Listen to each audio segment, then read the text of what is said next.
মামা কি অর্ডার করেছিলে? একটা লাইট অর্ডার করেছিলাম, দেখি সেটাই বোধহয় এসছে।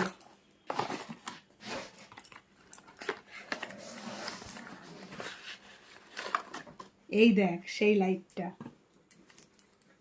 ভাল লাগছে দেখতে। হ্যাঁ, খুব সুন্দর।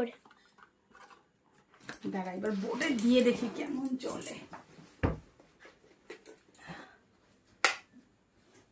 মা জ্বললো না তো, এটা মনে হয় খারাপ, জানিস তো, এটা চেঞ্জ করতে হবে। ও মামা, আগে চেঞ্জ করো না, আগে সব লাইট বন্ধ করে দেখো তো জ্বলে নাকি। ঠিক বলেছিস তো, একবার করে দেখি তো। এবার লাইটটা একটু জ্বালাতো দেখি। ওই দেখ লাইট জ্বালালেই বন্ধ হয়ে গেল। এবার লাইটটা আবার একটু বন্ধ কর দেখি। ওই দেখ লাইট বন্ধ করলেই জ্বলে উঠছে। বাহ, দারুণ লাগছে তো।